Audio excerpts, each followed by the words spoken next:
Olá, pessoal! No vídeo de hoje nós vamos continuar o nosso curso de cálculo numérico. Nesse vídeo e nos próximos a gente vai falar sobre zeros de funções. Então, relembrando, o que é o zero de uma função, né? O zero de uma função é a mesma coisa que uma raiz de uma função, tá? Então, a gente vai estar procurando pelas raízes de funções. Para quem não se lembra, o que é uma raiz de uma função, né? Então, se a gente tiver uma função f de x, a gente vai dizer que x0 é uma raiz de f de x, ou é um zero de f de x, o nome já indica o que é que vai acontecer, se eu substituir o x0 no lugar do x e o resultado for zero. Por isso que é zero da função, tá? Então eu vou estar procurando pelas raízes de certas funções f de x. Bem, por que é importante saber quem são as raízes de funções, quem são os zeros de funções? Lembra, por exemplo, que as raízes da derivada de uma função vão indicar para a gente quem são os pontos críticos para essa função, né? E os pontos críticos podem ou não ser pontos de máximo ou mínimo local. Então, problemas de otimização envolvem a gente determinar quem são as raízes de uma função. Que função é essa? É uma derivada, certo? Então, só aí a gente vê já que determinar zeros de funções é um problema que é muito importante em várias aplicações da matemática, beleza? Existem certas funções, como a função quadrática, a função do segundo grau, f de x igual a ax ao quadrado mais bx mais c, onde esse a aí é diferente de zero, em que a gente tem uma fórmula que já dá para a gente quem são as raízes. Essa é a fórmula de Bhaskara, né? A gente sabe que as raízes, vamos chamar as raízes aí de R, elas vão ser dadas pela fórmula menos b, mais ou menos a raiz do delta, né? Quem é o delta? É b ao quadrado menos 4ac sobre 2a, certo?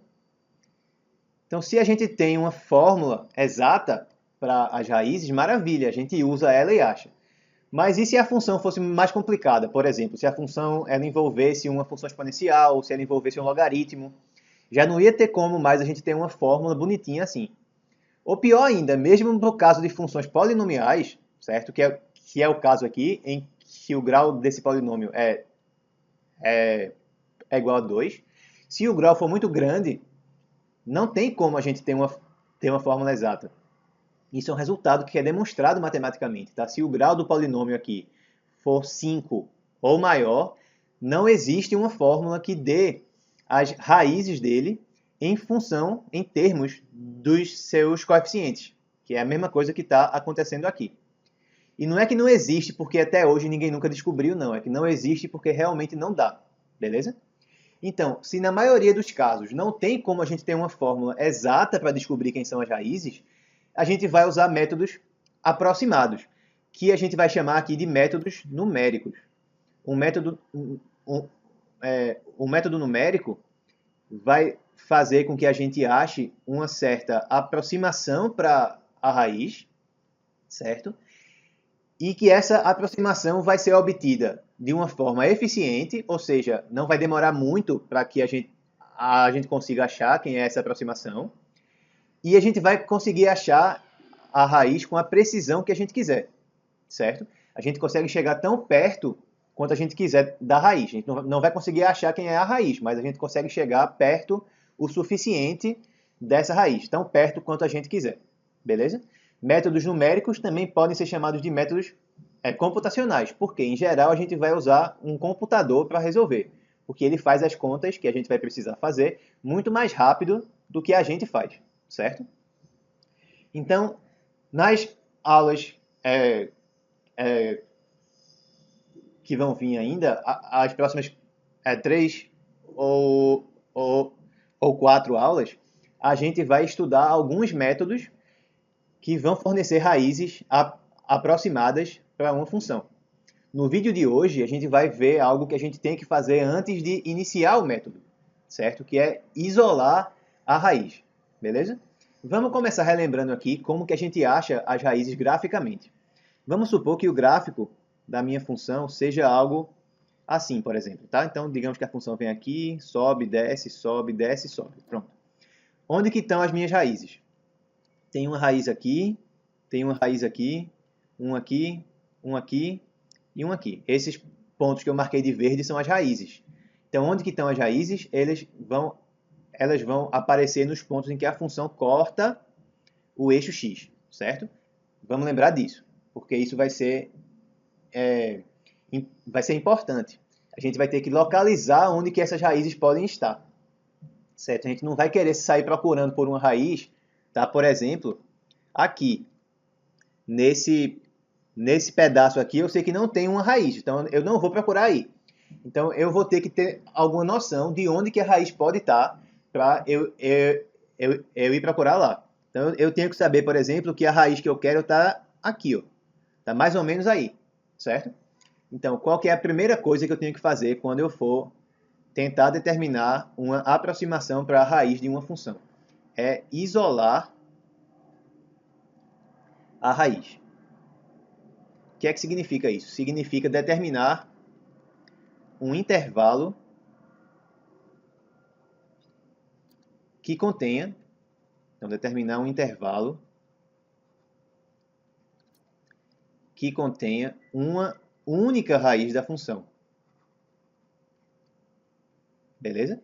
Então não é apenas que ele contenha uma raiz, é que ele contenha uma única raiz da minha função. Raiz de f de x, certo? Então, por exemplo, eu não ia querer que o meu intervalo fosse esse aqui. Porque nesse intervalo tem duas raízes da minha função. Eu tenho que isolar melhor a minha raiz. Eu tenho que restringir melhor esse meu intervalo, diminuir ele, para que dentro dele tenha apenas uma raiz. Aí eu vou saber que o meu método ele vai ter que vai precisar convergir para essa raiz. Essa que é a ideia. Eu vou usar uma sequência de aproximações e que quanto mais aproximações eu fizer, mais perto eu vou estar da raiz, certo? Mas isso aí é assunto para o próximo vídeo. Vamos ver hoje como que a gente faz para isolar efetivamente a raiz. E um detalhe ainda, tá? Normalmente, quanto melhor for esse isolamento da minha raiz, ou seja, quanto menor for esse intervalo que eu achar em que eu sei que só tem uma raiz da função, mais rápido o método vai ser, certo? Então, com menos contas, eu vou chegar na raiz que eu estou interessado, certo? Então, deixa eu apagar aqui para a gente ver alguns resultados de matemática que a gente pode usar para ajudar a gente. Vão ser dois tipos de técnicas que a gente vai usar. Uma técnica vai ser resultados teóricos. Vai ser usar resultados teóricos. Resultados que a gente, inclusive, já viu no curso de cálculo 1. Outra técnica vai ser usar resultados gráficos. Vai ser fazer uma análise de como que é o gráfico da minha função para eu saber onde que deve estar essa minha raiz, certo? Lembrando sempre que a raiz é o ponto em que o gráfico da função corta o eixo x, certo? Então, primeiramente, qual que é o teorema que eu vou usar para me ajudar a descobrir onde que eu sei que vai ter alguma raiz da função, tá? Então, inicialmente, a gente vai ver onde que eu sei que tem alguma raiz. Depois, a gente vai fazer outra coisa para dizer, não, eu sei que nesse intervalo tem uma única raiz da função, tá? Então, o teorema é o seguinte, seja f uma função contínua no intervalo AB. AB é o intervalo que está fechado em ambos os extremos, tá? Então, se f de A vezes f de B é menor que zero, certo? Então, f tem pelo menos, e esse pelo menos aí é importante, uma raiz no intervalo AB aberto em ambos os extremos, certo? Vamos entender o que é que esse resultado aí está dizendo a gente, né? O que é que significa dizer que se eu multiplicar f de A por f de B dá menor que zero? Bem, f de A e f de B são dois números reais, né? F de A é um número, ele pode ser 2, por exemplo. F de B é outro número, pode ser menos 5, por exemplo. Se eu multiplicar 2 e menos 5, dá menor que zero. Vamos ignorar quem são os valores de f de A e f de B, vamos pensar apenas nos sinais deles. Se f de A e f de B, os dois, forem números positivos, a multiplicação deles vai dar maior que zero. Então não se enquadra aqui, né? Se f de A e f de B, os dois, forem negativos, a multiplicação dos dois também vai dar maior que zero. Então também não se enquadra aqui. A única coisa que se enquadra aqui é se f de A e f de B têm sinais, se eles tiverem sinais opostos, certo? Então um deles tem que ser maior que zero e o outro tem que ser menor que zero. Então vamos olhar no gráfico, por exemplo, para ver o que é que está acontecendo. Digamos que o A é esse ponto aqui, digamos que o B é esse outro ponto de cá. Vamos supor que o f de A é negativo e que o f de B que ele é positivo, tá? Então eu posso, se eu tenho que passar de baixo para cima e a minha função ela é uma função que seja contínua, isso aqui também é muito importante porque significa que o meu gráfico não pode dar nenhum pulo daqui de baixo para aqui para cima. Eu estou usando aqui no fundo aquele teorema que a gente estuda no curso de cálculo 1 chamado teorema, deixa eu escrever aqui, ó, teorema do valor intermediário. O que é que diz esse teorema? Que se eu tiver uma função que passe por esse valor aqui e passe por esse outro valor de cá em um intervalo que seja de A até B que seja fechado, se eu tiver qualquer outro número aqui que seja intermediário entre os meus dois valores, entre o f de A e o f de B, se eu tiver qualquer valor aqui no meio, tem que ter algum ponto, pelo menos um ponto, tá? Que a função vai ter exatamente esse valor. Vai ter que ter algum ponto entre o A e o B, vamos chamar esse ponto de C, tal que f de C vai dar o lambda. É isso que diz o teorema do valor intermediário. Basicamente é ele aí que a gente está usando. O valor intermediário, no caso, que está sendo considerado, é o zero, né? Porque f da raiz é zero, beleza? Maravilha. Então, se eu sei isso aqui, ó, a minha função ela é contínua, então ela não pode dar nenhum salto daqui de baixo para aqui para cima, ela tem que passar por tudo que está no meio do caminho. E um dos valores que está no meio do caminho é o zero. Ela tem que cortar o eixo x em algum momento. Então, aqui vai ser uma raiz da função, tá? Mas por que eu sei que existe apenas uma raiz? Desculpa, por que eu sei que tem pelo menos uma? Por que eu não posso falar que tem exatamente uma? Porque também poderia ser que o meu gráfico fosse assim, ó, ele sobe, desce e sobe de novo. Nesse caso, f de A também é negativo, f de B também é positivo, então eles têm valores que têm sinais opostos, mas agora eu tenho raiz aqui, aqui e aqui, beleza? Então, nesse caso, eu tenho 3 raízes. Beleza? Então, somente por ver que os valores de f nos extremos do meu intervalo são opostos, desculpa, têm sinais opostos, eu não tenho como garantir que existe apenas uma raiz nesse meu intervalo. Mas eu tenho como garantir que tem ao menos uma. E esse já é o primeiro passo que eu tenho que fazer. Agora, como que eu garanto que a raiz é única? Então vamos chamar aqui, ó, unicidade da raiz. Como que eu garanto que a raiz é única? Bem, uma forma de garantir que a raiz é única é se a função tiver a mesma cara que tem essa função azul aqui. Eu posso dizer que essa função azul ela é sempre crescente? Eu posso. Quanto maior for o valor do x, maior é o valor da minha função. Se ela for sempre crescente, então não pode acontecer o que aconteceu com a função aqui vermelha, ó, porque ela foi crescente, aí decrescente, aí crescente de novo. Então eu só vou ter mais de uma raiz se a função deixar de ter sempre o mesmo crescimento, ou se ela for sempre crescente ou for sempre decrescente, aí ela só vai ter uma raiz nesse intervalo, tá certo? Agora, se tiver uma parte em que ela é crescente, aí outra parte que ela é decrescente, outra parte que ela é crescente de novo, como é o caso da função vermelha aqui, aí pode ser que eu tenha mais de uma raiz, tá? Então, eu vou ter a unicidade da raiz, eu vou ter apenas uma raiz se acontecer o quê? Eu vou ter isso se f de x for sempre crescente ou sempre decrescente no intervalo AB. Certo? Como que eu posso garantir que uma função é sempre crescente ou sempre decrescente? Olhando para a sua derivada, né? Então eu vou saber que a função é sempre crescente se a derivada dela, f' de x, for sempre positiva em AB, certo? Se isso acontecer, aí eu sei que a minha função é sempre crescente. Portanto, se eu sei que existe alguma raiz entre A e B, só pode ter uma, já que a função é crescente. E como que eu sei que a minha função é sempre decrescente no intervalo AB? Se a derivada da minha função for sempre negativa.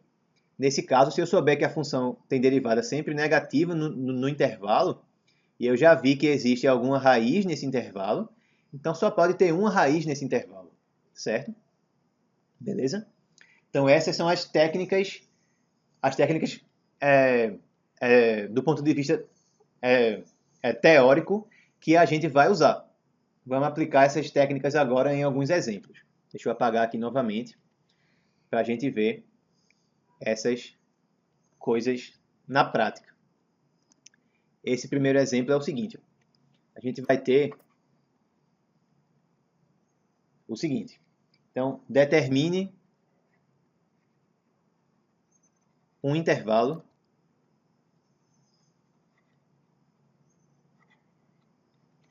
em que a função f de x igual a x ao cubo menos 3x mais 1 tem uma única raiz.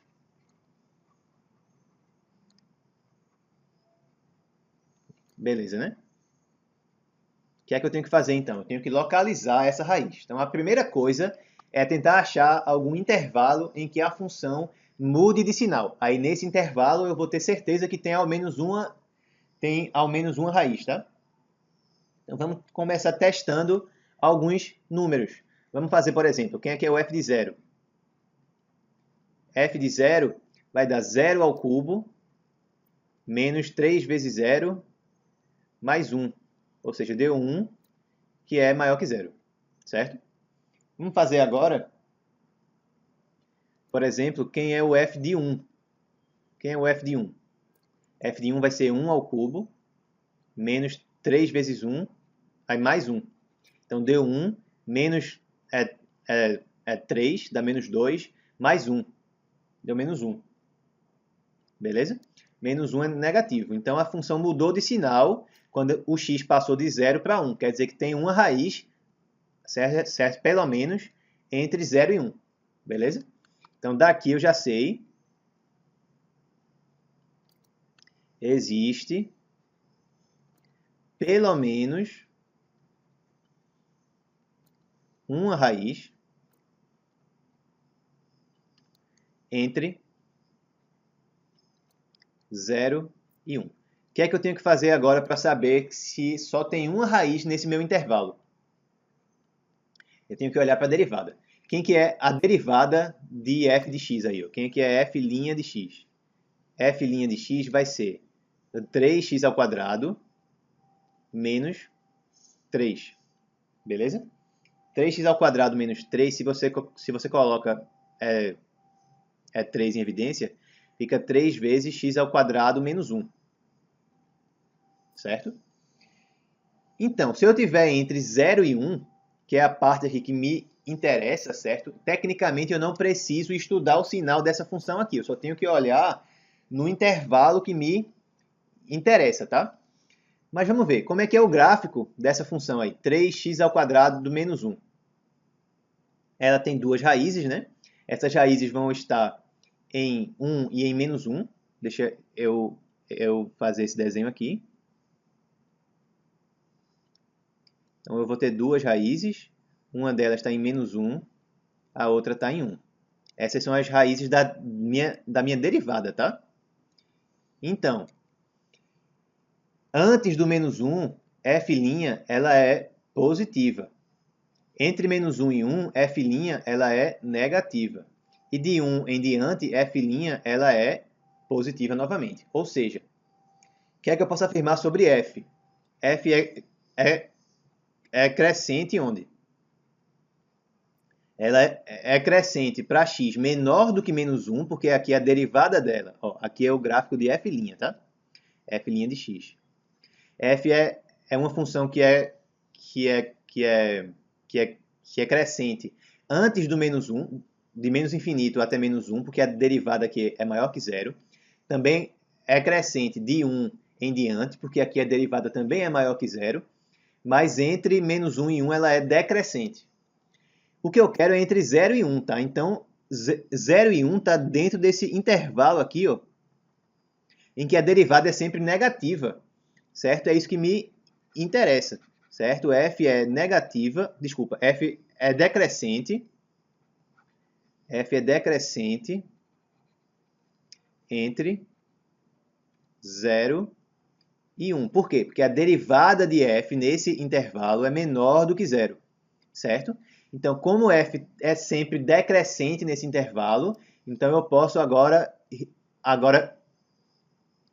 mudar esse pelo menos aqui e escrever, ao invés disso, exatamente, certo? F tem exatamente uma raiz entre 0 e 1.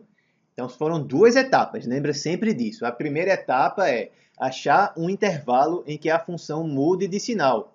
Quando eu faço isso, eu sei que dentro desse intervalo tem ao menos uma raiz da minha função. Depois vem a segunda etapa, que é garantir que no intervalo tem exatamente uma raiz da função. Aí o que é que eu faço? Eu olho para a derivada e olho para o sinal dessa derivada no intervalo que eu estou interessado.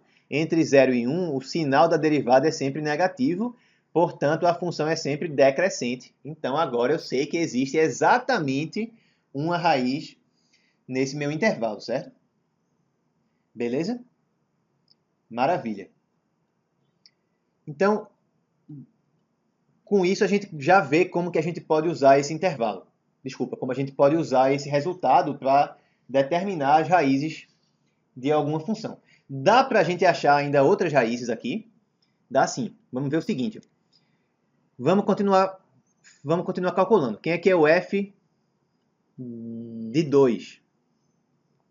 Quem é que é o f de 2? Vai ficar 2 ao cubo, que é 8, menos 3 vezes 2, que é 6, mais 1, certo? Então, 8 menos 6 dá 2, 2 mais 1, 3, que é maior que 0.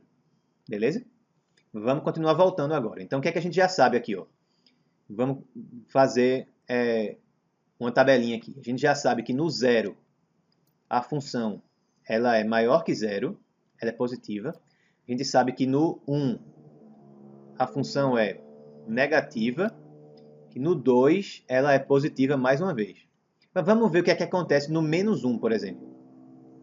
No menos 1. Quem que é o f de menos 1? F de menos 1 vai ser menos 1 ao cubo, que é menos 1, menos 3 vezes menos 1, dá mais 3, mais 1. Então, menos 1 com mais 1 cancelou, né? Ficou apenas 3. Então, o sinal de f em menos 1 também é maior que 0, também é positivo. E em menos 2? Em menos 2. Então, a gente vai ter f de menos 2 igual a menos 2 ao cubo, que dá menos 8, menos 3 vezes menos 2, que dá mais 6, mais 1. Mais 6 mais 1 dá mais 7, menos 8 mais 7 dá menos 1. Ou seja, no menos 2 o sinal da função é negativo. O que é que eu sei então?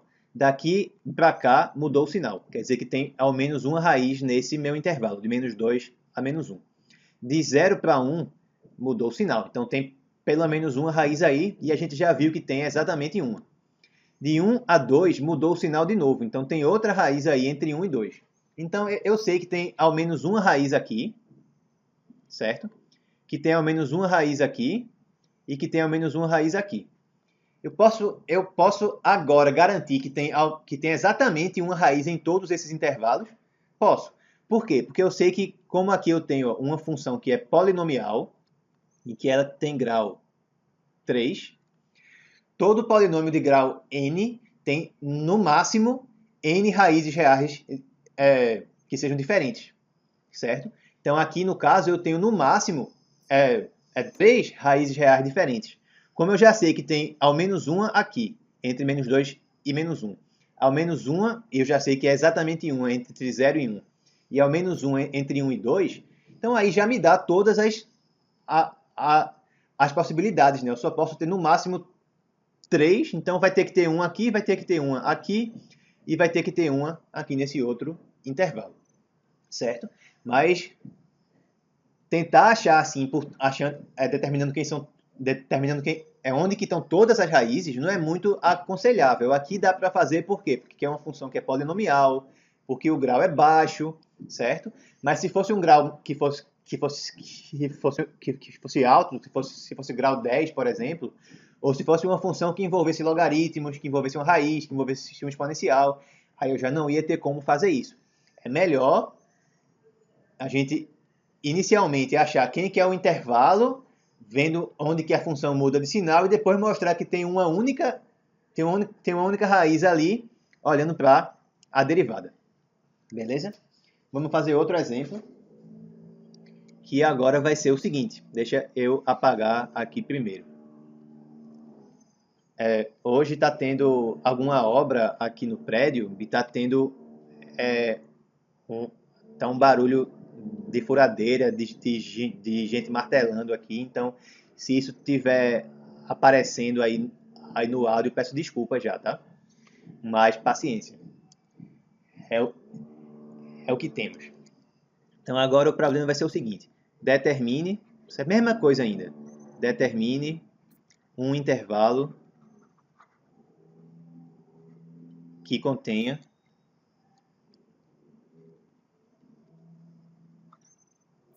uma única raiz da função f de x igual a raiz de x, olha aí já fica mais complicado, né? Menos e elevado a menos 2x. Já fica complicado de a gente substituir e fazer os cálculos na mão. E também fica complicado porque a gente não sabe quantas raízes que esse negócio vai ter, certo? Então, inicialmente, vamos começar fazendo a mesma coisa, com uma tabela. Vamos começar aqui, ó, x e f de x. Vamos sair substituindo alguns valores e ver se a gente acha dois consecutivos, né, em que o sinal da função ele mude. Bem, como aqui eu tenho uma raiz quadrada, eu não posso substituir valores negativos. Então, vamos iniciar com o menor valor possível que dá para substituir, que é 0. Com 0, eu não preciso de uma calculadora ainda. Eu sei quem é o f de 0 aqui, é fácil calcular. F de 0 vai ser raiz de 0, né? 0, menos e elevado a menos 0, que é 0. Então, vai dar menos 1.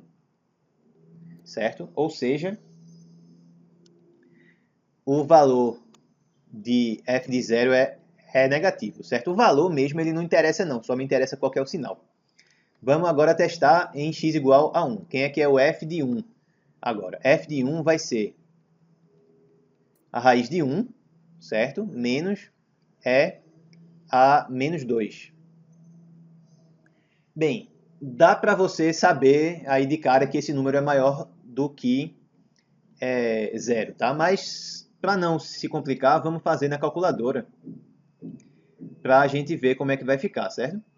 Então a gente vai fazer a conta assim, ó, vai ficar 1 menos, aí para a gente usar aqui o e a menos 2 nessa calculadora, vamos primeiro abrir aqui o menos 2, entre parênteses, agora vamos clicar aqui na função de inverter e usar aqui a exponencial, vai ficar, pronto, esse valor aqui é justamente e a menos 2, aí agora a gente aperta igual e ele vai dar o valor, pronto. 0,8647. Se eu arredondar com 4 casas decimais, é que vai ser o meu valor, tá? Então, isso aqui dá maior que zero. É isso que me interessa, certo? Aproximadamente 0,8647, se eu fizer o arredondamento com 4 casas. Então aqui é maior que zero. Beleza? Então em 0 é negativa, em 1 ela é maior que zero, ela é positiva. Quer dizer que eu já sei que existe pelo menos uma raiz no intervalo de 0 a 1 aberto, dentro desse meu intervalo aqui, tá? Já que nos extremos eu sei que ela não dá zero. Como que eu faço agora para garantir que tem exatamente uma? Eu tenho que olhar para a derivada dessa minha função. Então, quem é que é f' de x aqui? F' de x vai ser a derivada de raiz de x, que é 1 sobre 2 raiz de x, menos a derivada de e a menos 2x. Aí aqui eu uso a regra da cadeia. Vai ficar a derivada do que está aqui no meu expoente, a derivada de menos 2x é menos 2, então vai sair um menos 2 multiplicando, com o menos que está aqui fica mais 2, é a menos 2x. Então, maravilha, a gente não precisa nem estudar quem é o sinal disso aqui, porque 1 sobre 2 raiz de x é sempre maior que zero. Aqui o x não pode ser zero, tá? A derivada não existe quando o x é igual a zero. Então, em todos os outros pontos, isso aqui é maior que zero. A exponencial também é sempre maior que zero. Então, isso aqui é sempre positivo. O que me diz que f de x é sempre crescente. E não é nem que é sempre crescente no intervalo 0, 1, que é o intervalo que a gente está analisando. Ela é sempre mesmo crescente, tá? Então, para qualquer x maior que zero, a função vai ser crescente. Por quê? Porque a derivada é sempre positiva. Então, isso permite que eu descarte esse termo aqui dizendo que tem pelo menos uma raiz e substitua ele por um exatamente. A função tem exatamente uma raiz aí nesse intervalo, certo? Maravilha. Isso responde esse exemplo. A gente sabe que tem exatamente uma raiz da função no intervalo 0, 1. A gente conseguiu localizar a raiz e aí agora a gente pode ser capaz de usar algum método para aproximar essa raiz. A gente vai ver esses métodos a partir da próxima aula. Vamos aqui para o último exemplo da aula de hoje. Deixa eu apagar aqui. Esse exemplo é o seguinte, ainda é a mesma coisa, tá? Mesma coisa, só que eu quero agora para f de x igual a x vezes ln de x menos 2, certo? X ln de x menos 2. Então, mesma coisa, determinar um intervalo que contenha uma única raiz dessa minha função. Vamos fazer a mesma coisa de novo. Vamos começar aqui olhando para a calculadora e vamos fazer aquela tabelinha. A gente tem o x e o f de x. Vamos sair determinando alguns valores e vamos sair comparando. Será que a gente consegue achar dois números aí em que o sinal mude? Bem, como tem esse ln aqui, eu não posso substituir por números que sejam zero ou que sejam negativos. Então, se eu for olhar apenas para números inteiros, o menor que eu posso botar é 1. Certo? Com 1 é fácil. Quem é que é o f de 1? F de 1 vai ser 1, que multiplica o ln de 1, que é 0, né? Menos 2. Então, isso aqui dá menos 2, que é negativo. Beleza? Então, agora, quem é que é o f de 2? Vamos ver se em 2 a função já muda de sinal, se ela vai ficar positiva. F de 2 vai ser o quê? Vai ser 2 vezes ln de 2 menos 2. Vamos fazer isso na calculadora. A gente tem, então, 2 vezes. Aí, para colocar o ln de 2, a gente primeiro coloca o 2 e agora coloca o ln. Então, ficou 2 vezes ln de 2. Aí, agora, menos 2 igual. Beleza, deu negativo ainda. Ó. Menos, se eu arredondar aqui com 4 casas, vai ficar menos 0,6137. Então, não me interessa, né, qual que é o valor, me interessa só qual é o sinal. Então, deu negativo, significa que a função ainda não mudou de sinal. Então, eu não posso dizer ainda que há alguma raiz aqui nesse intervalo. Beleza? Então, vamos continuar. Se o x for 3, como é que vai ficar? Quem é que é o f de 3 aqui? Aí vai ser 3 vezes ln de 3 menos 2. Isso aí vai dar o quê? Então, deixa eu apagar aqui, vai ficar 3 vezes aí, ln de 3 menos 2 igual. Pronto, deu 1,2958 se arredondar para 4 casas. Então deu maior que zero. É isso que me interessa. Tá? Então aqui deu maior que zero. Quer dizer que entre 2 e 3 o sinal mudou. Então existe pelo menos uma raiz no intervalo de 2 a 3. Beleza? Maravilha. Então agora vamos mostrar que existe uma única raiz. Quem que é a derivada de f de x? Então f' de x vai ficar o quê? Primeiramente, aqui eu tenho que usar a regra do produto. Vai ficar a derivada de x, que é 1, que multiplica o outro, multiplica o ln de x, mais o x, que é o primeiro, vezes a derivada do segundo. Derivada do ln de x é 1 sobre x. Menos derivada de menos 2, desculpa, menos a derivada de 2, que é 0. Então, ajeitando aqui, ó, vai dar ln de x, beleza? Mais x sobre x, então ln de x mais 1. Certo? Bem, como que é o gráfico do ln de x? O gráfico do ln de x é assim, ó. Aqui está o eixo y, o seu gráfico ele faz assim.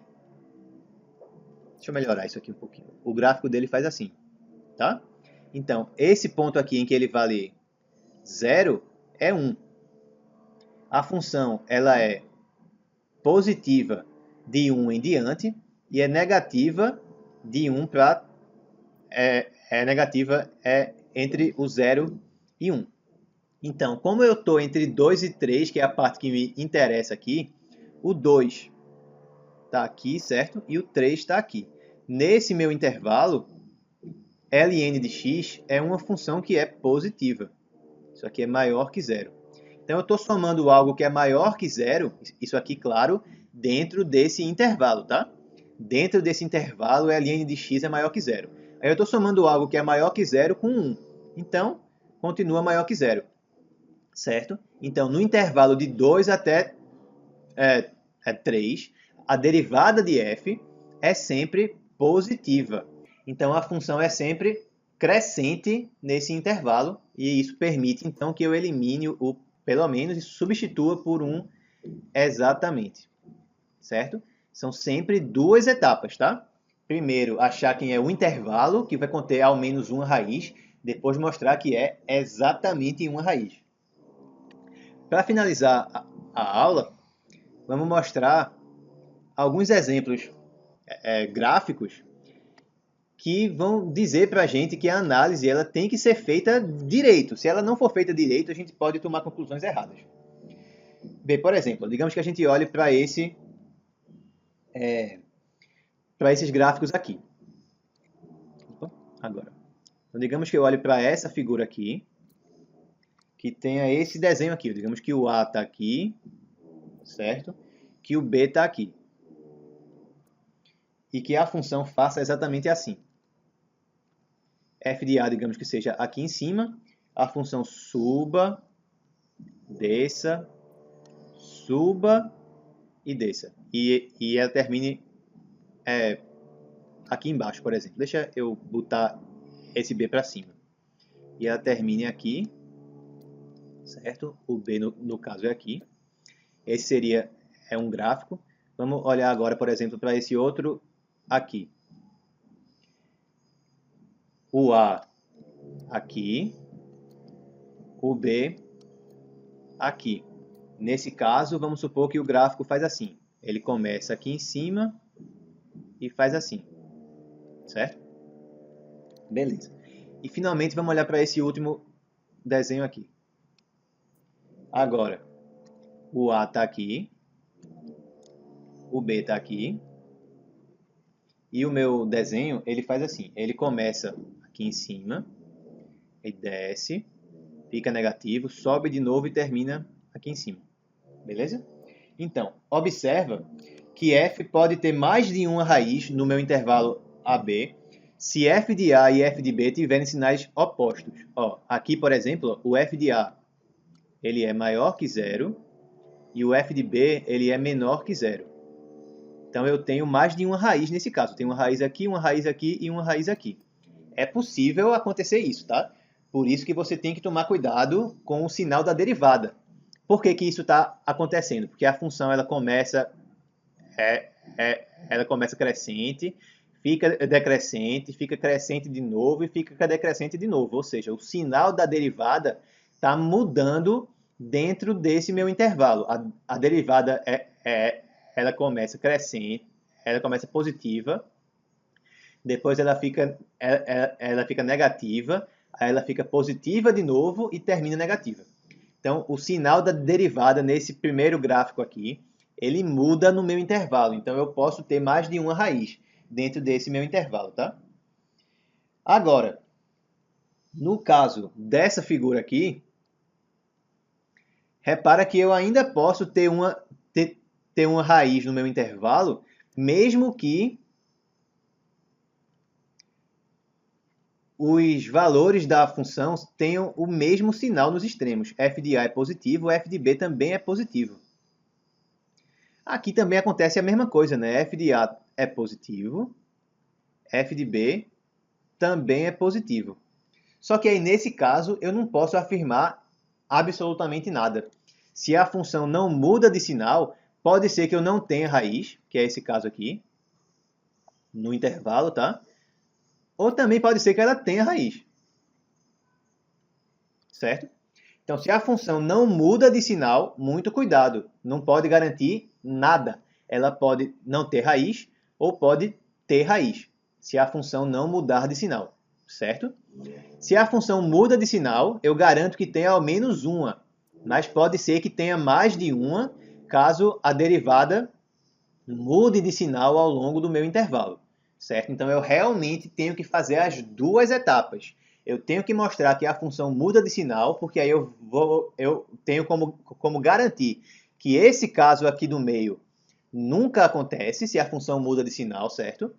E depois eu também tenho que garantir que a derivada não muda de sinal, que ela é sempre maior que zero ou é sempre menor que zero dentro desse meu intervalo. Por quê? Porque aí eu garanto que não ocorre algo assim, que não ocorre um caso em que a função tem mais de uma raiz no intervalo. A gente garante que ela tem exatamente uma raiz nesse intervalo. Beleza, pessoal? Então pronto, é isso que a gente queria ver no vídeo de hoje. Espero que vocês tenham gostado. Um grande abraço e até a próxima aula.